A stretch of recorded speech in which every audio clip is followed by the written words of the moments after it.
Bon, c'est bon, on peut continuer. Donc, je vais essayer de lancer pour voir là où c'est arrivé.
Ok, ça marche.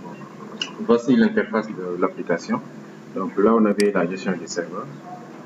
On avait tout simplement affiché les quelques serveurs qu'on avait insérés de manière manuelle dans la base. Et là, c'est le formulaire d'ajout des serveurs. Aujourd'hui, on va essayer de gérer maintenant l'autre partie, à savoir l'ajout dans la base. L'ajout, comment ça s'appelle encore? Voilà, la liste est déjà gérée.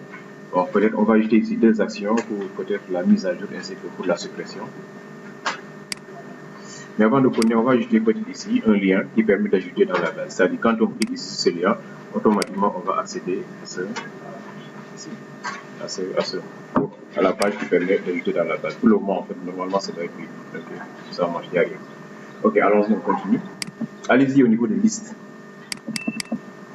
Allez-y dans la liste.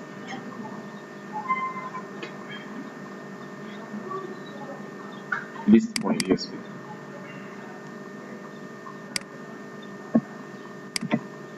Juste après table, ajouter une balise A.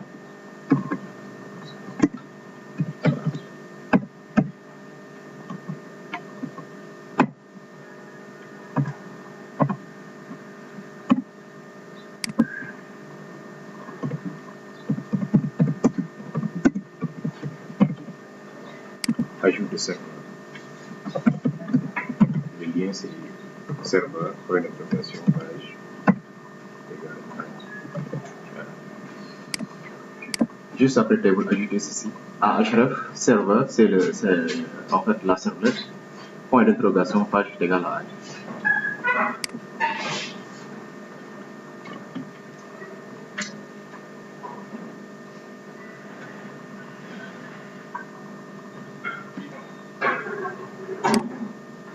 Au niveau de liste.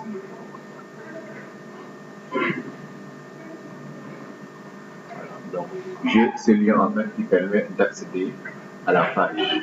Ici tout simplement de regarder tout à fait en bas ici. Vous allez voir que dès que je clique, je en fait ici accès à serveur, point d'interrogation, page égale à add. Bon, on peut utiliser un peu même de Bootstrap pour le transformer en bouton, en BTN. Donc si on revient ici, je peux ajouter classe égale BTN. BTN en fait permet de créer tout simplement des boutons. Si vous précisez maintenant type de bouton, BTN, comment? Avec classe. BTN, comment? Je vais prendre primary peut-être.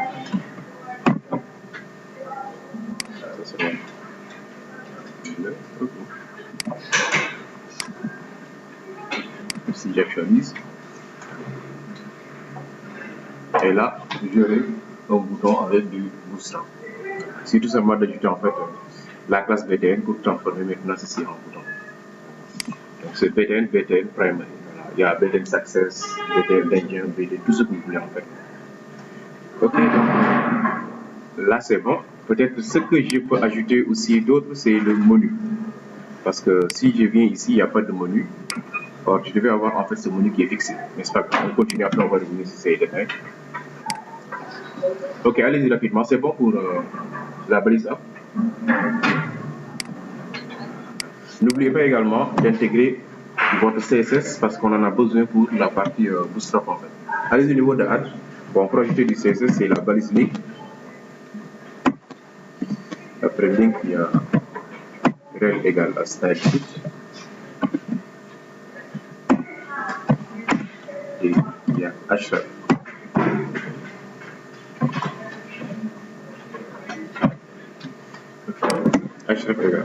Regardez très bien. En fait, si vous travaillez avec les fichiers JSP simples, dans ce cas, vous êtes à ce niveau. Pour intégrer ce fichier CSS, il faut sortir de ce dossier. Qu'est-ce qu'on va faire? On va faire // puis on entre en fait ici pour aller // pour aller tout simplement au niveau du répertoire parent et vous entrez dans CSS. Si vous travaillez maintenant avec les servlettes, dans ce cas, à chaque fois que vous lancez une servlette, la servlette pointe ici. Donc, si vous voulez accéder en fait à un fichier qui est à l'intérieur de CSS, mettez tout simplement à partir du répertoire de base, à savoir web content. Ne mettez pas des points / pour essayer d'entrer ou de sortir. Supposez toujours que vous êtes à ce niveau, parce que c'est la serveur qui va le gérer. Or, la serveur, quand il pointe, il va directement pointer au niveau du dossier principal des views, c'est web page. Voilà. Donc, pointez ici et vous entrez dans le dossier CSS, comme ça. Même si vous voulez intégrer des images, c'est le même principe, ou bien des fichiers JavaScript, etc. À partir de CSS maintenant, nous allons récupérer un fichier qui s'appelle bootstrap.min.css. Bootstrap.min.css, ce fichier en fait que je veux appeler. Bon, je peux également en profiter pour appeler aussi le fichier stylant.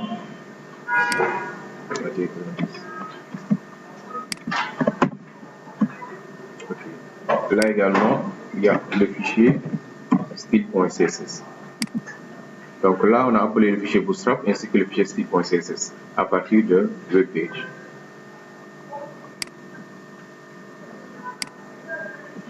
Okay. Après ceci, peut-être que j'aurai également besoin des tags libs, peut-être pour afficher un message en disant quoi, oui, les données sont ajoutées dans la base, oui ou non. Et dans ce cas, même principe, ici on va faire quoi? Comment on fait pour ajouter des tags libs? C'est arrobase. Très bien. Arrobase taglib, puis quels sont les deux attributs de taglib? Non, URI et préfixe. Voilà, très bien. Donc c'est ça, URI égale et préfixe C. L'URI c'est quoi? C'est celui-là, core JSTL core. Ça. Donc l'URI c'est java.san.com.jsp.gsl.core. Voilà. C'est ça qu'on appelle en fait les tags libres. Ok, bon, la dernière fois on a discuté avec l'autre là qui me parlait en fait de le framework là que j'ai mis en ligne, le framework Saman. En fait, ces éléments que vous voyez ici, si vous développez votre propre framework, soit vous développez les moteurs de rendu de vue, ou bien vous téléchargez une bibliothèque. La bibliothèque existe déjà dans J2E directement, c'est intégré ce qu'on appelle tag libres. Il y a également, ça dépend des technologies que vous utilisez. Si vous utilisez peut-être Spring MVC, dans ce cas vous allez utiliser un moteur qu'on appelle tout simplement TeamLib. Tout dépend. Et l'idée c'est quoi? C'est qu'au niveau en fait des pages JSP ou bien HTML ou bien PHP qui se trouvent en fait au niveau du vue, on ne peut pas voir en fait un bout de code de langage de programmation de base, à savoir le Java ou bien C# ou bien PHP. Ce qui fait que pour éviter cela, on utilise tout simplement des éléments qui vont jouer le même rôle exactement que le langage, mais avec une manière un peu en tout cas différente du langage de programmation. Parce que si c'était du Java, vous allez déclarer des variables, etc. Ici, vous allez déclarer des variables, mais avec une certaine manière un peu plus proche de la présentation. Alors que si vous êtes au niveau des contrôleurs ou bien des modèles, dans ce cas, vous devez faire du pur Java en fait. Est-ce que vous voyez? Donc ici, ce qui nous intéresse, ce n'est pas du tout le langage de programmation Java, mais la présentation des données. Si j'essaie de présenter les données maintenant, soit vous présentez avec du HTML, CSS, XML, tout ce que vous voulez, et si vous voulez intégrer du code Java dynamique, ne mettez pas du Java, utilisez tout simplement un moteur de rendu de vue, ce qu'on appelle le moteur de template. Ici, la bibliothèque utilisée s'appelle tout simplement JSTL, taglib. En ça, JSTL, Java Server Taglib. Voilà, taglib vient après quoi? Donc on appelle en fait JSTL, ce qui fait qu'on a importé ceci, les JSTL, ça. C'est ça qui va jouer le rôle en fait de moteur de rendu de vue en Java. Maintenant, si vous entrez maintenant dans les frameworks, dans ce cas, chaque framework a peut-être un élément spécifique à lui. Un exemple, si vous êtes en fait dans Symfony, en PHP, il y a des éléments qu'on appelle les twigs, qui intègrent tout simplement liquide. Voilà. Il y a également d'autres comme Propel, etc. De toute façon, il y a pas mal en fait de moteurs de rendu de vue, ainsi même en fait aussi des frameworks pour la partie ORM. Donc, l'application, ou bien ce que vous utilisez, c'est un ensemble de composants qu'on met à la disposition du programmeur pour qu'il puisse développer des applications de manière hyper rapide en fait. Voilà. Le langage est là, les bibliothèques sont là pour la partie ORM, qui a généré tout ce qui est table base de données, les bibliothèques sont là pour gérer la partie présentation et aller un peu plus vite aussi côté programmation. Voilà, c'est ça l'idée qui est derrière. Si c'est bien comprendre en fait les outils que vous utilisez, c'est-à-dire qu'en fait Java est native MVC, ça n'est plus MVC. Pourquoi? La vue qui est là, on ne veut pas qu'il y ait d'accès à la base. Donc c'est 100% vue. Le dossier qui est là, ou bien le package qui est là, ici son rôle, c'est tout simplement jouer le rôle d'URL, mais également servir d'intermédiaire entre le chargement de ces données, le chargement de cette page, ainsi que les données à récupérer. Les données à récupérer viennent d'où? Viennent tout simplement de ce package qu'on appelle tout simplement DAO, mais le modèle, c'est tout. C'est ça qu'on appelle du MVC. Vous aussi, chaque fois que vous apprenez un framework, regardez d'abord quel design pattern utiliser.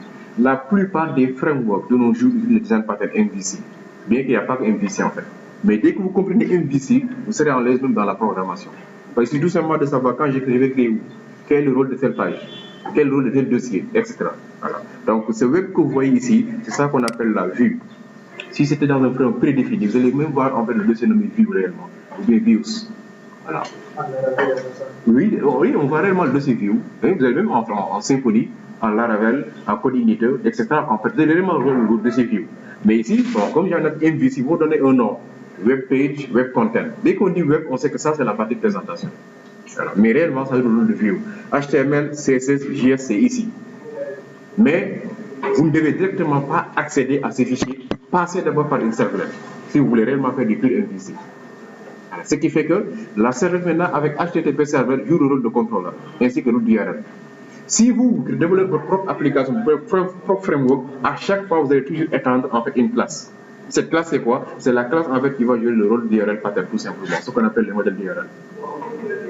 Dans les frameworks, à chaque fois vous créez une classe. Pour que la classe devienne contrôleur, écrivez extend controller, Z controller action ou bien CI controller. C'est-à-dire qu'il faut toujours préciser en fait ce que vous voulez comme classe. Si vous dites également extend modèle, cela veut dire quoi? Votre classe devient maintenant en fait un modèle pour accéder à la base. Parce qu'il n'y a que ces deux classes. soit les classes d'accès aux données, ou bien les classes de présentation pour la partie contrôleur. On peut également avoir les entités, ce sont des classes également élémentaires, mais on peut les mettre également dans le modèle. Ce sont des entités qui vont permettre également de créer la base dans le cas où vous raisonnez en termes d'ORM, c'est-à-dire mapping relationnel objet. Donc vous avez vu qu'en fait que c'est hyper logique, c'est pas compliqué du tout. L'HTML est à côté, le Java est à côté. Mais le Java est divisé en deux parties. Il y a la partie 100% métier et la partie 100% orientée données. Ce qu'on appelle les modèles. Et c'est tout. Le modèle maintenant vous avez vu, en fait c'est la partie ici qu'on ne touche pas beaucoup. Tant qu'il n'y a pas en fait de nouvelles spécifications, de nouveaux besoins fonctionnels, le modèle on ne le touche presque plus. Tout ce qu'on fait, view, controller, view, controller. Le modèle on l'a créé, c'était le premier coup.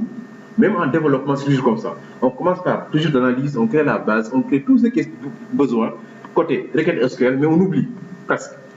Tant qu'il n'y a pas en fait de nouveaux besoins, peut-être il n'y a pas de jQuery qu'on doit intégrer ou des Ajax, on ne touche plus à cette partie. Dès que vous créez, automatiquement, vous allez voir que tout ce qu'on fait maintenant, c'est mettre un peu de bootstrap, créer des liens, appeler des fonctions qui sont déjà définies dans le dossier modèle, c'est-à-dire dans DAO. Vous avez vu qu'en fait, c'est ça. Ok, donc là, on va maintenant rapidement créer notre formulaire, c'est-à-dire un formulaire qui permet tout simplement d'insérer des données dans la base. Allons-y. Bon, de manière générale, on va utiliser toujours Bootstrap. Et aussi, il n'y a pas que Bootstrap. Hein. Vous avez vu, en fait, il y a toujours en fait, des frameworks qui sont là pour vous aider. Il y a W3, il y a Materialize, ainsi de suite. Il y a pas mal en fait de frameworks pour la partie design qui sont disponibles pour directement intégrer. Mais également, il est possible également, si vous êtes hyper bon en CSS, de créer votre propre CSS, sans problème. Voilà, mais bon, comme il y a Bootstrap qui est là, pourquoi pas ne pas l'utiliser. Voilà. Ok, dans Bootstrap, maintenant, on va supposer que nous avons ici notre page, c'est le content. Puis, nous allons créer maintenant dans ce content, en fait, un panel. Et dans ce panel, nous aurons en fait deux parties. Oui. Oui.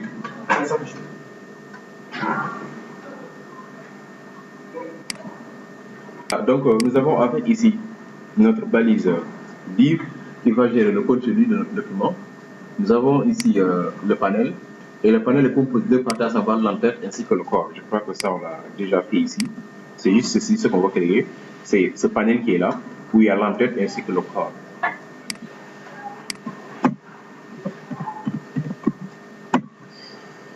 Okay. Après ces quatre divs, on ajoute maintenant les classes. Ici, c'est container. Classe égale à panel. Ici, on avait utilisé quel type de panel, primary ou bien info. Ok, panel info. Oui. En espace stable, ça vous va.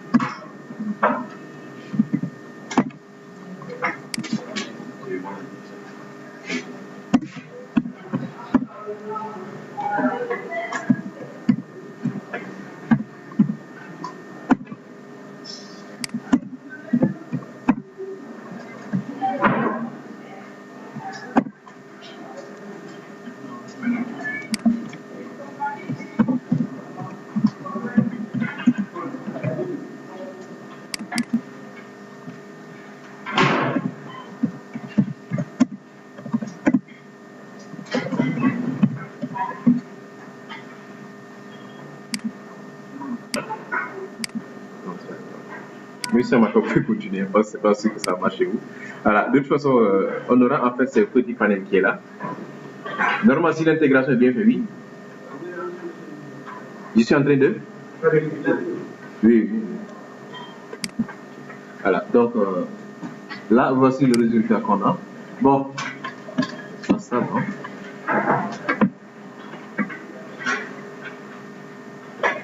Bon, on va jouer un peu avec ça. Je veux centrer ceci. Il n'y a pas de balise center. Il n'y a pas également les 8 de là qu'on utilise. En fait, il y a des classes prédéfinies à l'intérieur de Bootstrap qui permettent de gérer le tout. Regardez très bien comment fonctionne Bootstrap. Ceci, Bootstrap considère qu'en fait c'est 12 colonnes. Si vous voulez utiliser la moitié, vous dites quoi? Ok, Bootstrap utilise tout simplement à ce niveau qui est là 6 colonnes. Automatiquement, oui, 6 colonnes. automatiquement, vous allez séparer maintenant l'écran en deux parties. Donc, il y a 6 ici, 6 de l'autre côté. Vous voulez centrer le tout, vous dites à Bootstrap, ok, les 6 qui sont là décalent de 3, ce qu'on appelle les offsets. Ceci, c'est 12. Si vous faites rien du tout, vous prenez rien du tout, là, vous dites quoi? Ceci occupe en fait 12 colonnes. Si vous dites maintenant à Bootstrap, occupe 6, cela vous dit quoi? Vous allez laisser l'autre partie et le formulaire va occuper cette partie. Ce qui fait que vous pouvez avoir en fait des formulaires. Je vous donne un exemple là. Je crois qu'il y avait une application que j'avais ici.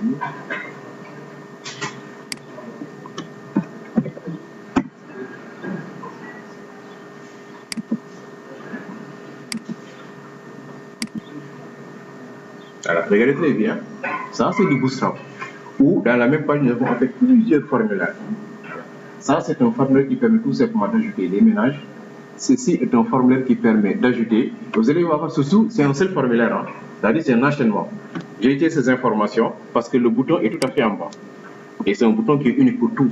En fait, c'est un formulaire en fait, qui requiert des données d'enquête, en fait. Comme les ONG, là. Les gens qui requièrent des informations de la population. Qui a combien d'enfants, il y a combien de personnes qui travaillent, vous avez quoi, etc. En fait, ça c'est une application que j'avais fait pour une ONG. Voilà, donc ça c'est la partie en fait localité. Cette partie permet de gérer les saisons, mais ça c'est configuré, donc on ne touche pas. Enfin, dès que vous partez maintenant pour créer des informations, on fixe comme objectif. Ok, c'est pour pré-hivernal, la pré-hivernal, pour janvier en truc externe. Ça c'est la configuration. Et vous en tant que maintenant enquêteur, vous allez demander ces informations. Ok, nombre de participants, hommes-femmes, nombre d'hommes, nombre dans les travaux champêtres, ça c'est pour l'agriculture. Également ici, surface aménagée et rendement à l'hectare. Voilà. Bon, pour cette année, l'année passée, vous avez aménagé combien d'hectares?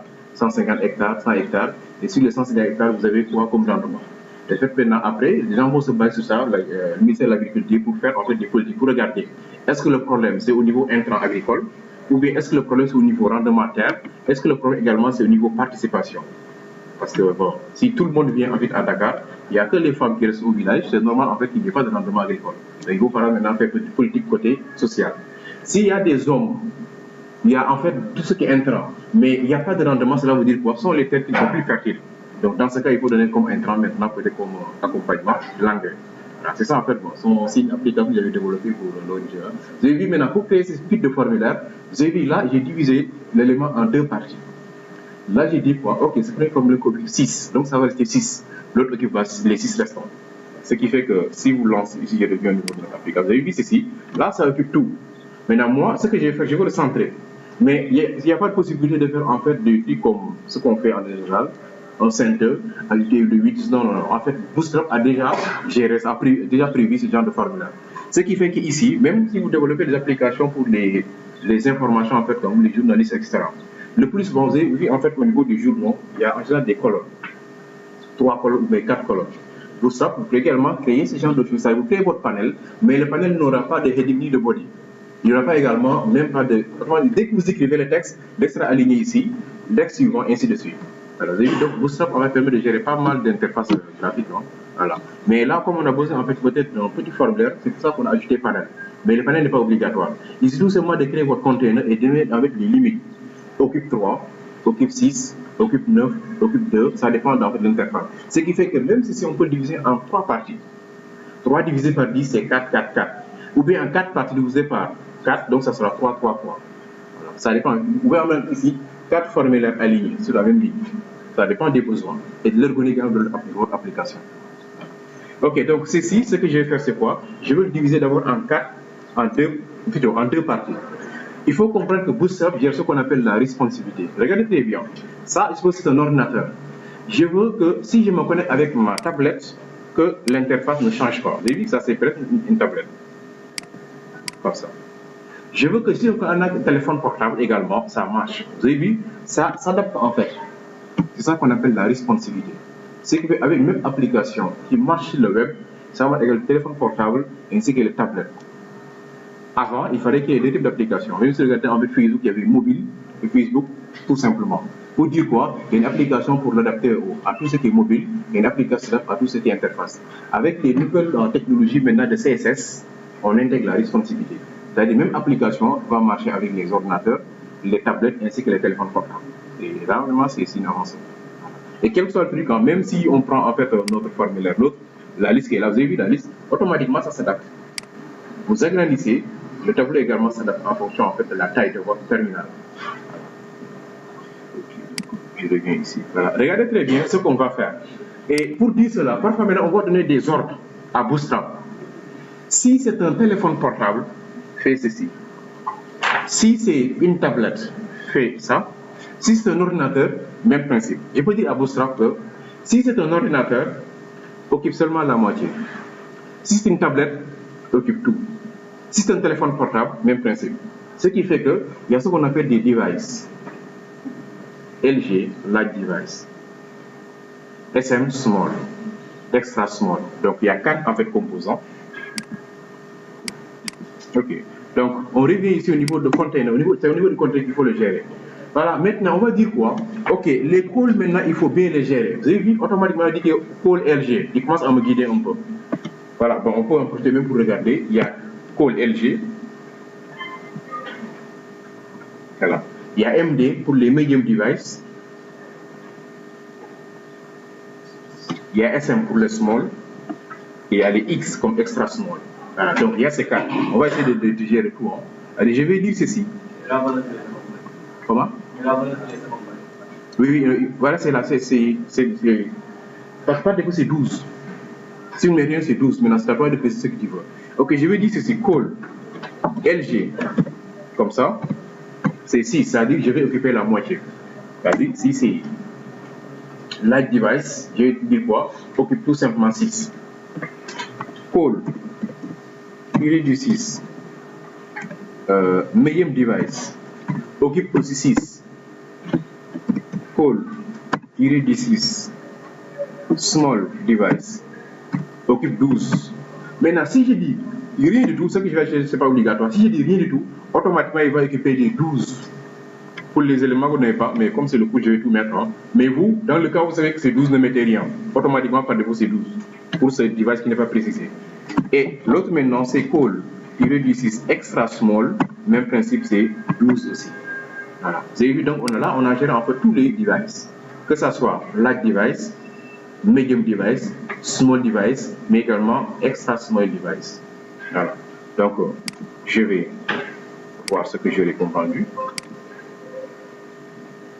Alors, automatiquement, j'ai la moitié. J'ai dit à Bootstrap, n'occupe plus les 12, occupe les 6.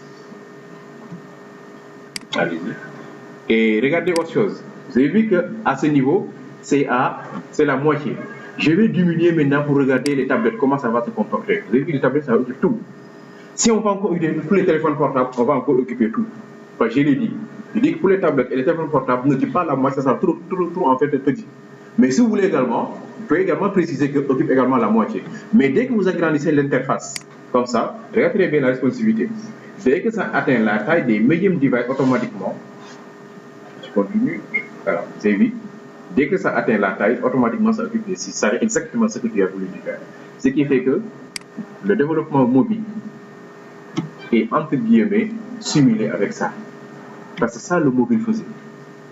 Le fait de créer des interfaces pour les téléphones et les tablettes. Maintenant, le web peut le faire. C'est ça qu'on appelle la responsivité. Donc, le développeur web, pratiquement, il peut faire du mobile aussi. Même interface, il s'adapte. C'est ça que le plus souvent, quand il y a des offres en général pour le développement, on te précise, est-ce que tu comprends également la responsivité? C'est obligatoire. Nous voulons que l'application soit en fait portable.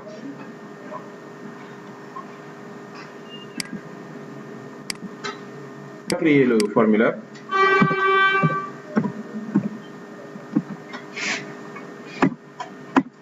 Ok, le form permet tout simplement d'ajouter des données dans la base de données, c'est-à-dire d'ajouter tout simplement le nom du serveur ainsi que l'adresse IP du serveur, mais l'ID auto-incrément. Ok. Donc,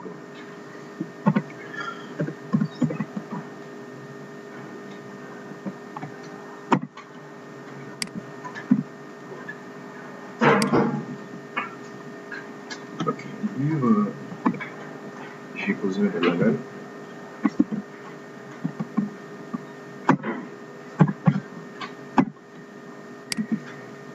D'autres d'achat input.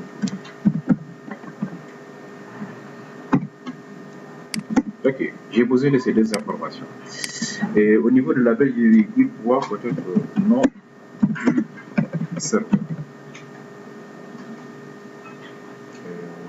Ici, input, je vais préciser le type. Next.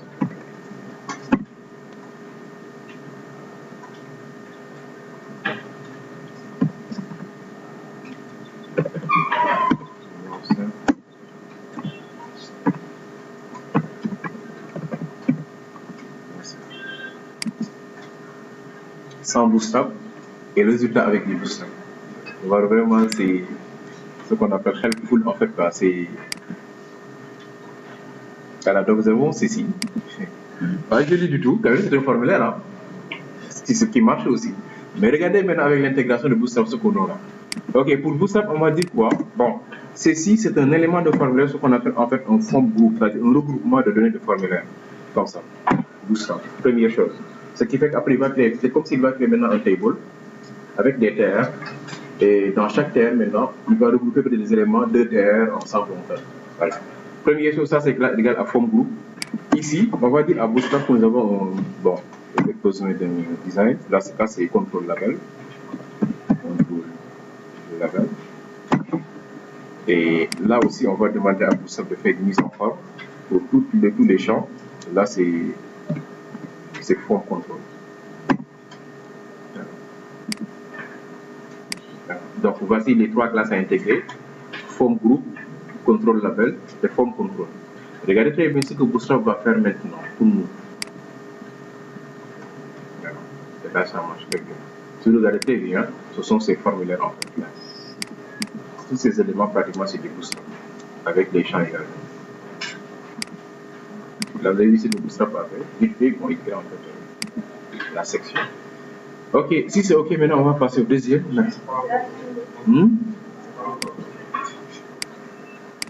Là, on va faire ceci, copier-coller, hein, parce que c'est la même chose pratiquement.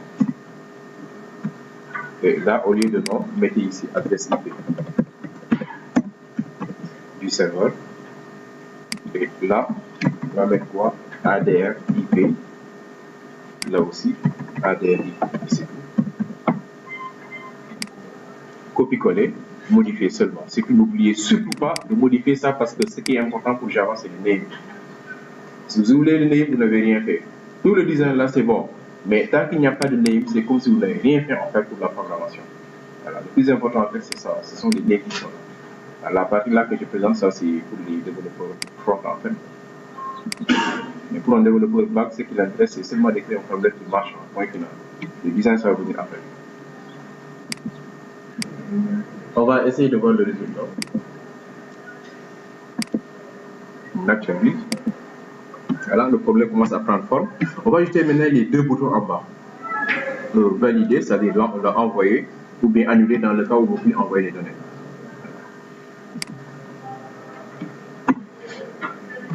Même principe, on va ajouter notre balise div.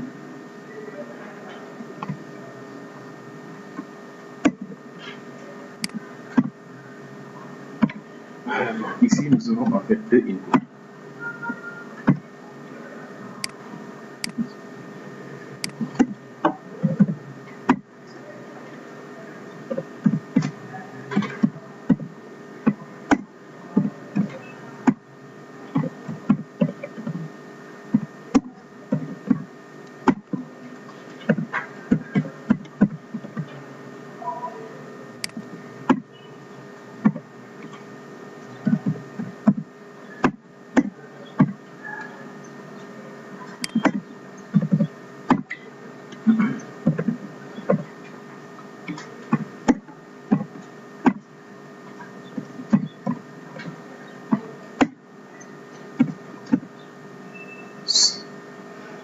Ou c'est à 9 h, la prochaine fois ne vient pas.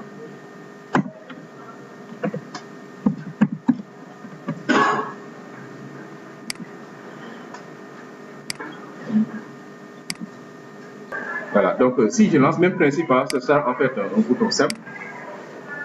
Voilà, on va essayer de toucher également les deux boutons par bootstrap aussi.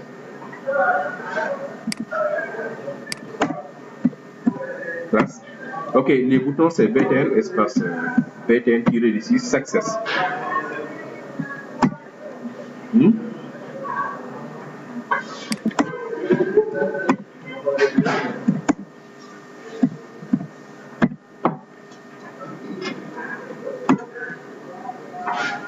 Ok, bon, je vais prendre le btn success pour le vert, warning pour comme les erreurs en fait, mais on peut également prendre danger pour le rouge en fait.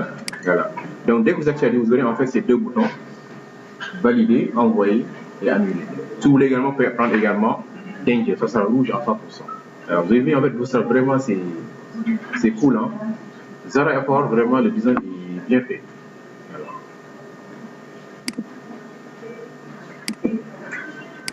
Le fait de centrer veut dire quoi? C'est bon pour cette partie-là? C'est bon. Alors, le fait de centrer signifie tout simplement que je vais laisser maintenant. Donc, je suppose que je suis ici, au niveau de médium, là. Si je suis ici, je vais laisser une partie, je vais faire ce qu'on appelle un décalage, c'est-à-dire offset. Regardez très bien, l'écran est là. C'est divisé en deux parties. C'est divisé en deux parties. Ça, c'est 6, cette partie également, c'est 6. Sur ces 6, je vais faire un décalage dans ce cas qu'on fait un offset. Vous dites quoi? Ok, sur ces 6, prends 3. Donc si on prend 3 et que la taille formulée c'est 6, donc on va prendre à gauche 3, à droite 3. Ce qui fait que ça va rester 3 à ce niveau, 3 de l'autre côté et le formule sera au milieu. C'est juste ça. Voilà, donc ce que je vais faire c'est quoi? Pour ces deux qui sont là, qui sont à 6, je vais ajouter maintenant un décalage en mettant quoi? Pôle tiré du 6. LG tiré du 6, vous allez voir en fait l'offset. Offset de combien? De 3. Pourquoi? Parce que déjà à gauche c'était 3, puis c'était 6 plutôt, à droite c'était 6. Je veux maintenant faire en fait un décalage, mais de telle sorte que le formule soit tout à fait au milieu. Dans ce cas, je vais laisser 3 complètement à gauche et 3 à droite, ce qui fait que c'est 6 laissés. Donc ce sont les 6 maintenant qui ont formé le formulaire. Pour les LG, je vais faire la même chose également pour le médium. Ce sera pôle tiré du 6 MD tiré du 6 encore offset. Oui, 3 aussi. Mais les 3 et les 2 là, c'est le rythme. Ce que je veux, c'est quoi? C'est que vous comprenez. Imaginons pour moi, j'avais peut-être ici dit que le formulaire va occuper 4. Un exemple, 4. Donc ce qui va se faire, c'est combien? 8. Vous voulez centrer. Qu'est-ce qu'il faut faire? Il faut dire offset de 4 en fait. Voilà, très bien. Ce qui reste, c'est ça que vous divisez par 2. Le formulaire occupe 4, ça reste 8. Je veux que ça soit au milieu, c'est ce 8 là, vous devez diviser en 2. Vous dites quoi? Je vais laisser 4 ici, donc 4 va rester de l'autre côté, le formulaire sera au milieu. Vous dites quoi? Mon formulaire va occuper, en exemple, combien? 2. Ça reste combien? 10, n'est-ce pas? Même si c'est 10 maintenant, dites également offset de 5. Vous dites quoi? Je vais rester 5 à gauche, 5 à droite, le formulaire sera au milieu. C'est juste ça. Donc sur ces 6 qui sont là, ça va vous dire quoi? Si j'occupe 6, donc ça reste 6. Les 6, je vais le diviser en deux parties. Dès que vous dites offset, cela veut dire quoi? Je vais faire un décalage. Si vous voulez maintenant que le formulaire soit complètement à droite, faites un offset de 6. Si je veux que ce formulaire quitte ici pour venir complètement à droite là, je vais dire quoi? Je vais faire un décalage de 6. Je laisse les 6 ici et le formulaire va directement de l'autre côté. Donc c'est à vous de voir, hein, avec un peu de design, un peu de calcul seulement, vous placez vos trucs comme vous voulez. Si c'est même image, c'est comme ça. Créez votre image, dites des offsets à gauche, droite, au centre, etc. Voilà. Ok, donc si je reviens ici, vous avez vu, donc pour, surtout, c'est seulement là où vous avez laissé un décalage. Hein,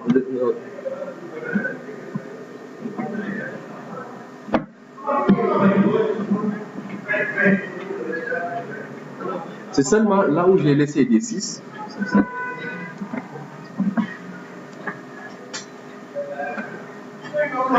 Ok, là j'ai laissé 6. J'ai utilisé 6. Sur les 6 restants, je vais utiliser 3. Là également, j'ai utilisé 6, j'ai laissé 6. Sur les 6 restants, je vais utiliser 3.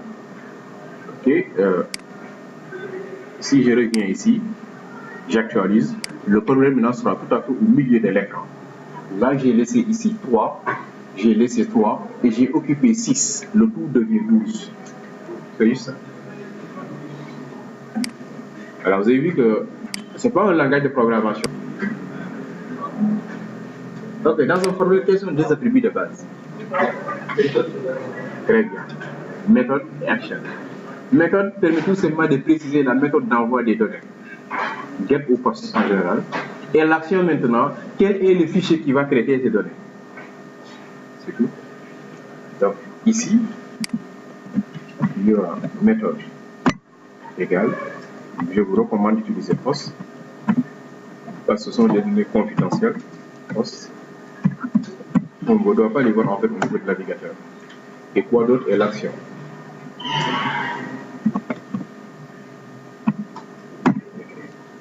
Ok, action, on va préciser quoi? Dans MVC, quel est le niveau qui permet de manipuler les données? Le contrôleur. Quel est ici le composant qui joue le rôle de contrôleur dans J2E? C'est la servlette. En MVC, le module ou bien le composant qui gère les traitements, c'est niveau contrôleur. En JSP servlet, c'est-à-dire en J2E ici, le composant qui joue le rôle de contrôle, c'est une servlette. Donc ici, vous devez préciser la servlette. La servlette, c'est quoi? C'est la servlette qui s'appelle tout simplement serveur.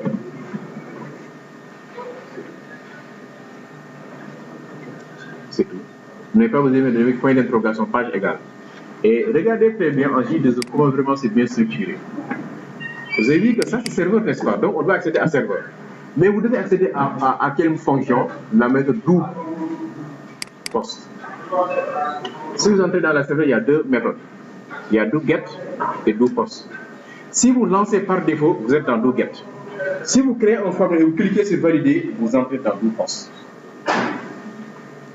C'est juste ça. Maintenant, si vous voulez également proposer le chemin d'accès, base URL en général, dans ce cas, vous demandez tout simplement en J2E la serveur, donne-moi en fait la base. Vous verrez, ça va marcher.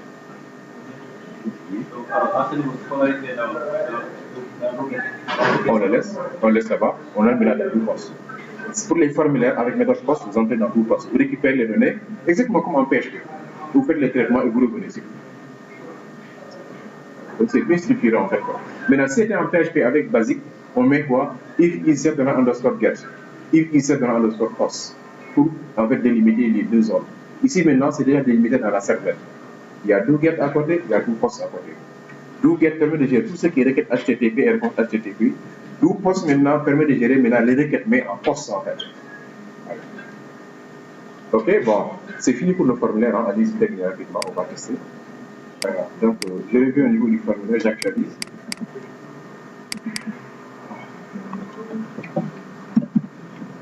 Nom du serveur easy 1. Adresse IP. Je clique sur envoyer.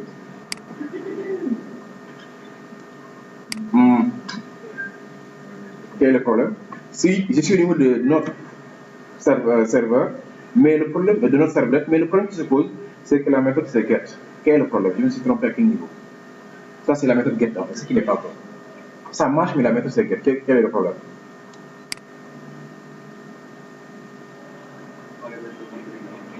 Pourtant, la méthode est bien écrite. Hein? Non, en fait, on a accès à la serveur, c'est là, c'est serveur. Mais le problème, c'est que, attendez, est-ce que c'est bien actualisé? Parce que la méthode, en fait, c'est, attendez, je vais revoir le code. Afficher le code source. Forme, méthode égale à post. On a fermé ici la balise forme. Action serveur. Ça marche. Input type submit, validé.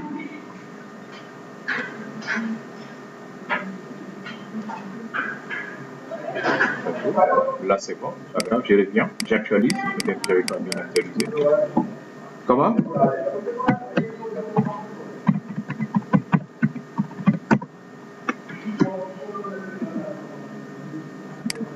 Ah oui, c'est ça.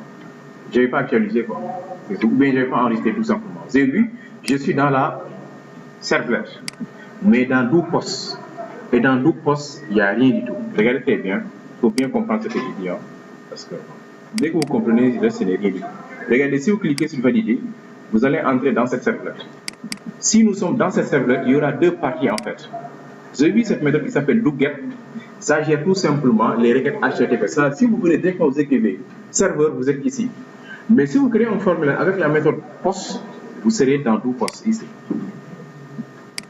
Je vais vous montrer quelque chose. Je vais essayer d'afficher une information ici. Juste, regardez, je dis ceci. String, suivez, n'écrivez rien.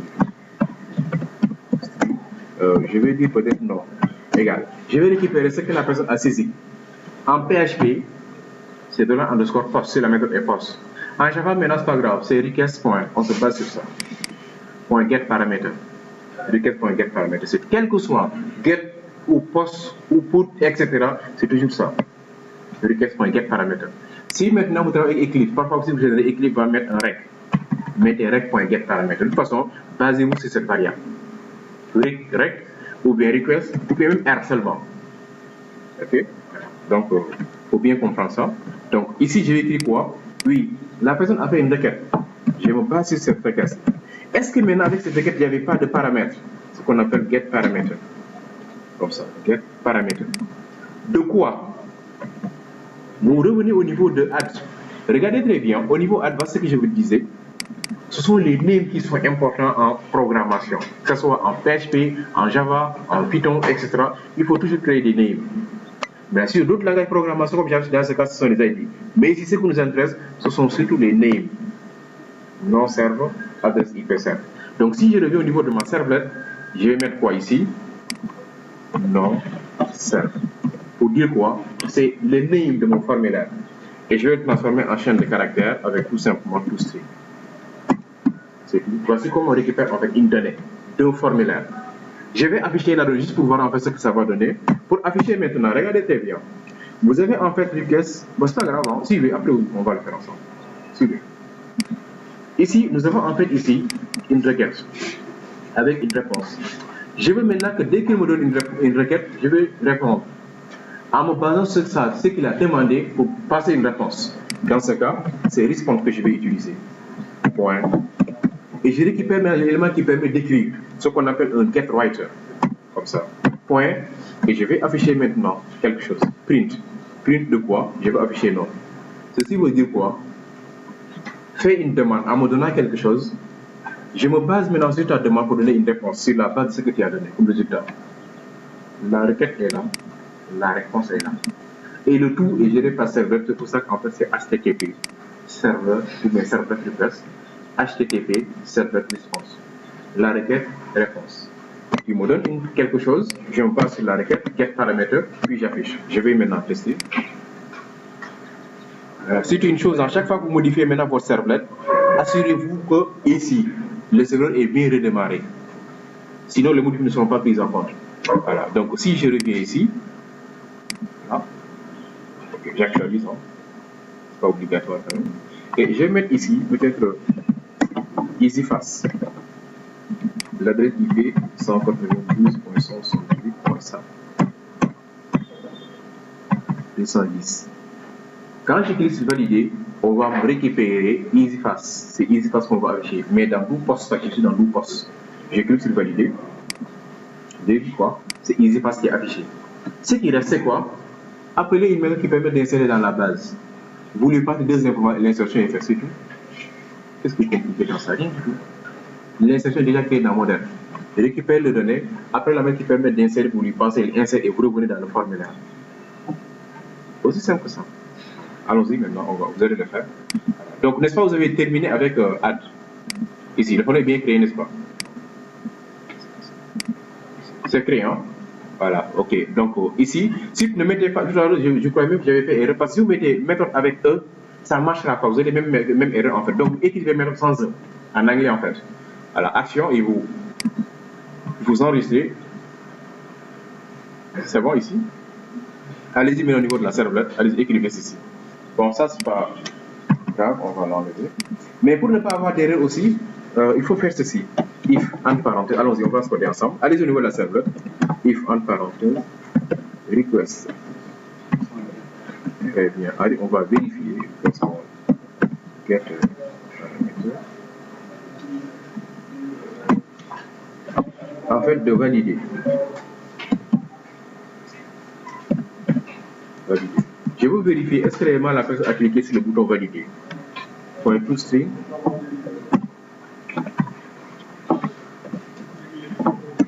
Point toString.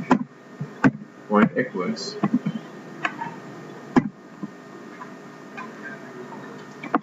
Non. C'est pas grave.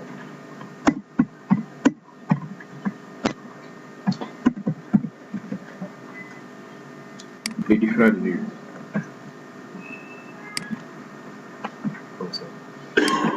C'est-à-dire, est-ce que réellement la personne a inséré des informations et les données sont valides? Parce qu'il y aura un contrôle peut-être JavaScript ou bien HTML5 sur ce que vous voulez côté formulaire. Mais également, si vous voulez, vous pouvez également des contrôles à ce niveau, sans problème. C'est-à-dire côté client et côté serveur aussi. Voilà, pour nettoyer les données en fait qui sont envoyées. Alors là, je viens de récupérer le nom. Je vais également récupérer l'adresse IP.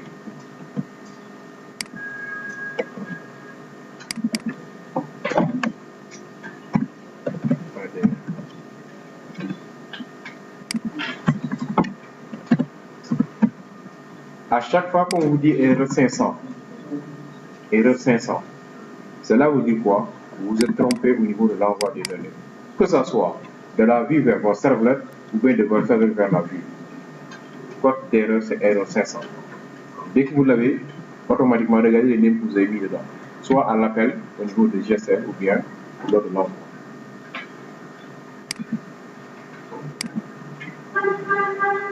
Ok. Et je vais dire quoi? Juste OK égale db.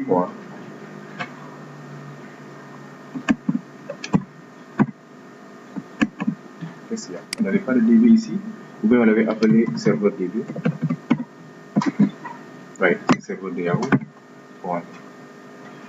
Point add. Très bien. On va lui passer un serveur.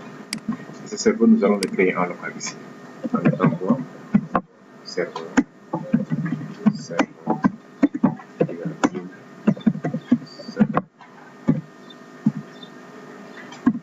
Je crois qu'on avait créé un constructeur avec paramètres, donc ça sera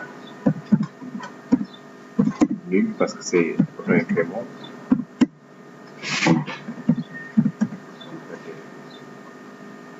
Ou bien cannot be int, donc on va mettre 0.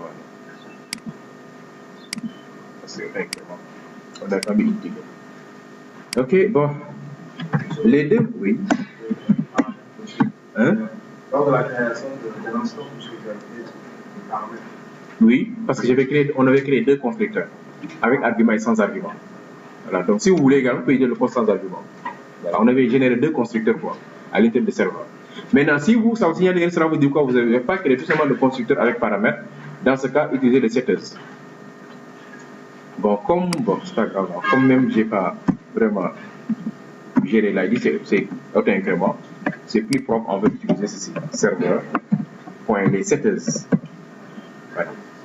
J'ai seulement donné en fait les éléments qui sont disponibles. Serveur.setter adresse IP. Ça c'est plus propre en fait.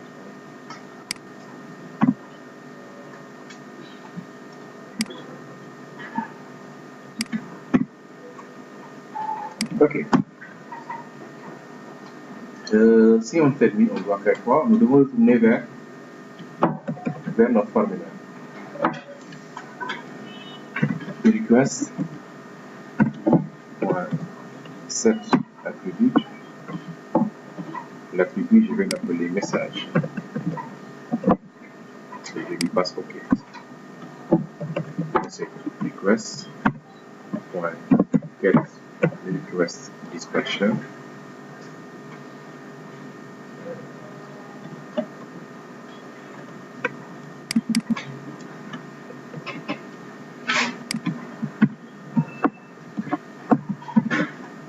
Forward request response. Ok, là nous allons mettre quoi? Server slash.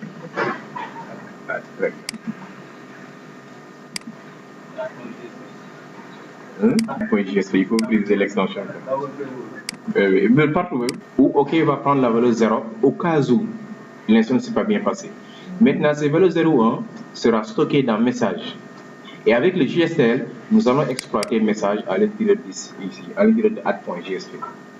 pour passer les données de votre serveur vers votre JSP, c'est request.setAttribute. De l'autre côté, c'est request.getAttribute ou bien du JSServe. Voilà, mais nous, on va faire du JSServe. On va maintenant tester de l'autre côté. Est-ce que, ok, c'est 1 ou bien c'est 0? Si c'est 1, on affiche un message, données ajoutées avec succès. Si c'est 0, également, on affiche un message, données non ajoutées dans la base. Il y a une erreur. Ok. Donc, avant de gérer ça, on va essayer d'insérer pour voir. Donc, juste après, assurez-vous que le serveur a redémarré. Il suffit seulement d'enregistrer. En premier, il doit redémarrer le serveur. Donc, je vais d'abord tester si c'est bon. Après, je reviens sur le code. Donc, je reviens ici. J'actualise. Ok. Je vais mettre ici Easy.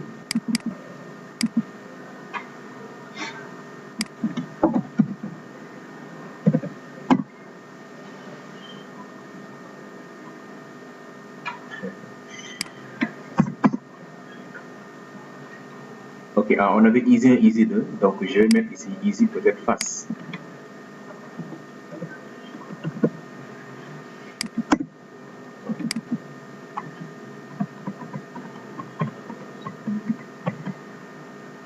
Validé. On revient. Rien n'a été différent parce qu'on n'a pas encore géré l'autre là. Mais si on revient au niveau de la liste ici, pour voir, est-ce que les mails insertion dans la base, vous avez vu que ça marche très bien. Les nœuds sont bien ajoutés dans la base. Vous avez vu que c'est pas compliqué du tout. Si on clique ici, on revient. Alors allez-y maintenant, je vous laisse maintenant, vous allez essayer d'insérer dans la base.